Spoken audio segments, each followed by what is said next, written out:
اور میں اس دن قدرت کے راز تک پہنچ گیا۔ میں نے ایک لمبی سانس لی، ایک طویل قہقہہ لگایا اور اٹھ کر گھر آ گیا۔ مجھے اپنے طویل قہقہے اور لمبی سانس سے آئنسٹائن، نیوٹن اور لوئی پاسچر کی مسرت کی خوشبو آ رہی تھی۔ میں نے اس دن جانا سرشاری کی وہ کون سی کیفیت تھی جس میں ارشمیدس پانی کے ٹب سے نکلا اور میں نے پا لیا کے نعرے لگاتا ہوا ننگا گلی میں آ گیا۔ لوئی پاسچر کپڑے پھاڑ کر لیبارٹری سے باہر آ گیا اور دیوانہ وار قہقہے لگاتا رہا۔ نیوٹن سیب اٹھا کر گاؤں میں دوڑ پڑا یا آئنسٹائن سڑک پر ایک ٹانگ پر ناچنے لگا۔ قدرت کا راز پا جانا اللہ تعالیٰ کی بہت بڑی نعمت ہوتی ہے، اور یہ نعمت انسان کو چند لمحوں کے لیے پاگل کر دیتی ہے۔ میری کیفیت بھی اس وقت ویسی ہی تھی۔ میں نیم پاگل ہو چکا تھا۔ میں مسلسل قہقہے لگا رہا تھا اور لمبی لمبی سانسیں لے رہا تھا۔ میرے گھر والے پریشان ہو گئے۔ ان کا خیال تھا مجھے نقصانات، دھوکوں، خرابیوں اور پریشانیوں نے پاگل کر دیا ہے۔ میں دیوانہ ہو گیا ہوں۔ مجھے آپ بھی اس وقت دیکھتے تو آپ بھی یہی سمجھتے، مگر میں اس لمحے کا ارشمیدس تھا۔ میں اس لمحے لوئی پاسچر، نیوٹن اور آئنسٹائن تھا۔ میں گھر آیا، میں نے وضو کیا، جائے نماز بچھائی اور سجدے میں گر گیا۔ میں نے اللہ سے اپنے شرک، اپنے کفر اور اپنی بے وقوفیوں کی معافی مانگنا شروع کی، اور اس وقت تک سجدے میں گرا رہا جب تک اللہ تعالیٰ نے مجھے معاف نہ کر دیا۔ وہ جب یہ کہانی سنا رہے تھے تو ان کی آنکھوں میں آنسو تھے۔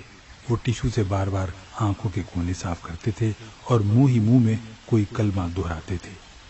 مجھے اس کلمے کے صرف 2 الفاظ سمجھ آتے تھے، اللہ اور شکر۔ میں نے ان سے پوچھا، آپ کو کیسے معلوم ہوا آپ کو اللہ تعالیٰ نے معاف کر دیا ہے؟ ان کے چہرے پر مسکراہٹ آ گئی۔ یہ مسکراہٹ بارش کے بعد کی دھوپ جیسی تھی، نکھری، تازہ اور چمکدار۔ وہ بولے، انسان کا دل اللہ کا مرکز ہوتا ہے، اللہ آپ کے دل میں رہتا ہے۔ یہ جب آپ سے ناراض ہوتا ہے تو آپ کا دل بھاری ہو جاتا ہے۔ آپ کو یوں محسوس ہوتا ہے آپ کے سینے پر جیسے کوئی بھاری پتھر رکھ دیا گیا ہو اور آپ اس پتھر کے بوجھ تلے دب رہے ہیں۔ آپ کے اندر جب تک یہ کیفیت رہے آپ جان لیں اللہ آپ سے ناراض ہے، لیکن آپ سے اللہ تعالیٰ جوں ہی راضی ہوتا ہے آپ کے دل کا بوجھ ختم ہو جاتا ہے۔ آپ کو محسوس ہوتا ہے آپ کے سینے کا پتھر اٹھا لیا گیا ہے اور آپ اندر سے ہلکا پھلکا محسوس کرنے لگتے ہیں، اور میں نے اپنے سینے کا بوجھ اترتا ہوا محسوس کیا۔ وہ رکے اور لمبا سانس لیا۔ ان کا سانس ٹھنڈی چائے کے طویل گھونٹ جیسا تھا۔ وہ بولے، میں سجدے سے اٹھا۔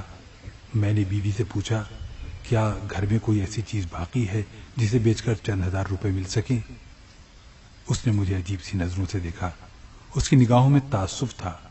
وہ ٹھیک سوچ رہی تھی، کیونکہ میں پچھلے 6 ماہ میں گھر کی ہر قیمتی چیز بیچ چکا تھا۔